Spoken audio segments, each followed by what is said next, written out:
Niximizin işkinci hürmetlik vatandaşım, Reis Xi Jinping Hindistan'ın veziri Modi bilen Wuhan'da uçuruşuda. Dikkate vatandaşım. Cumhuriyet Batır adetki resmiyetlerini buzup etken alaydı hareket dedi.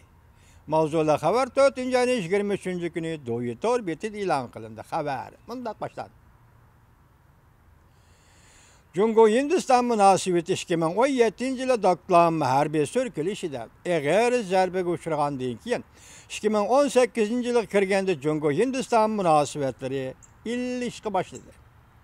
Mundaq arıq görünüş asıdı Hindistan iki devlet rəhbəri yana bir qıtım az uçuraydıgan gayri resmi söhbətki oldu. Tashqi ishlar ministrligi 4. ayın 22. gün bayanat e'lon qilib mundaq ko'rsatdi. 2018 yil 4. ayın 22. günü Cumhur Devlet Mahkemesi'nin a'zosi ve Tashqi ishlar ministri Wang Yi Beijing'de ziyaret üçün yetib kelgan Hindistan'ın Tashqi ishlar ministri Sushma Swaraj bilan ko'rishib, muxbirlarni kutib olib mundaq jakarladi. Hindistan iki taraf məsləhətləş arqılıq Cumhur'un reisi Xi Jinping Hindistan'ın veziri Modi bilen 4. ayın 27. gündü 28. günü geçe 4. ayın 27. gündü 28. günü geçe Hubei ülkesinden Wuhan şehirde resmi söhbət ötküzüldü.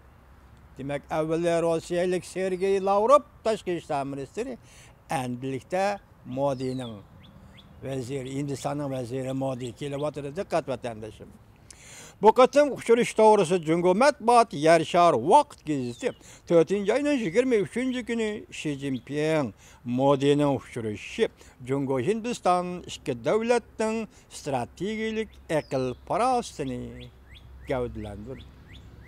Mavzuluk makalesi mundaq ko'rsatdi. Hindistan rahbarlari diplomatiyada e'tibor berdigini sen kelsen men baraman prinsipida. Modi 2015 yılı Cumhur'u ziyaret kılgandan keyin o'tgan yil Şam'ında 5 devlet 5-6 kesek devlet yığınıga qatnaşdı. Bu yıl 6. ayda Qingdao'da Şanghay Hamkorlik Tashkilotining yuqori darajali uçuruş yığınıga qatnaşdı.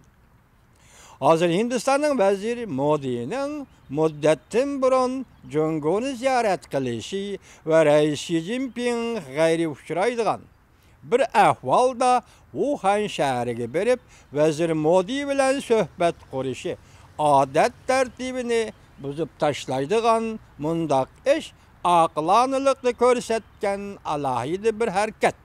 İki taraftan bu qatım qoşturuşu intayin köngül bilgenlikini görüp burada. Dikkat kılın yukarı cümleler görmettik vatandaşım. Makalada mundaq görüstüldi.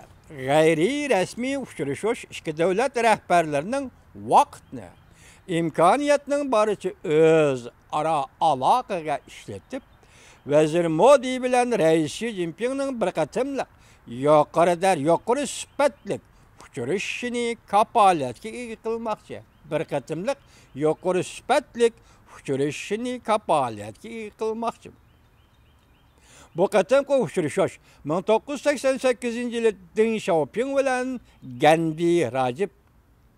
Racib Gandhi görüşkende. Gördünüz mü? 1988 yılı Deng Xiaoping bilen Racib görüşkende.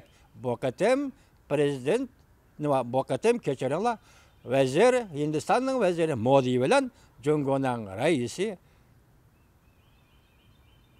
Cumhur'un Wuhan şehirde görüşüp, bunun keyinki münasebetlerinin terakkiyat nişanını belgileydi. Amerika sımlıq televiziya CNN 4. ayın 23. günü mundaq ko'rsatdi. Cumhur Hindistan münasebetida moz erigen. Bir ahval asıdır Reis Xi Jinping bilen vezir Modi söhbet ötkazdi. Demek Amerika CNN sımlıq televiziya nima deyapti? Hindistan bilan Cumhur o'tirsida moz eridi. Moz erigan shundaq bir vaziyatda bu iki devlet başlıkları söhbet ötkazib o'tirdi dedi. Bu moz erigan demasdan Hindistan bilan Cumhur o'tirsa moz eriganda Tibet meselesi soda ekip ketemdi ya ki Tibet meselesi leylep kıraq çıkamdı. Hindistan vaqt gezdi. Ahir kısmına sualım cuma bayqı. 4-nji ayının 23-nji günü mundaq görsəti. Hindistan vaqt gezdi. 4-nji ayının 23-nji günü mundaq görsəti. Hindistanның veziri Modi ve Jungo'nun reis Xi Jinping bir qetimlik intayın muhim, gayri resmi, yuqori derecelikle söhbeti ötküzüldü. Bu söhbet iki devlet münasebetinde intayın zor bösüş hasıl kıldı. İki devlet münasebeti 2017 yılı 73 günlük harbiy sürkülüş bilen ziyanğa uçurgan idi.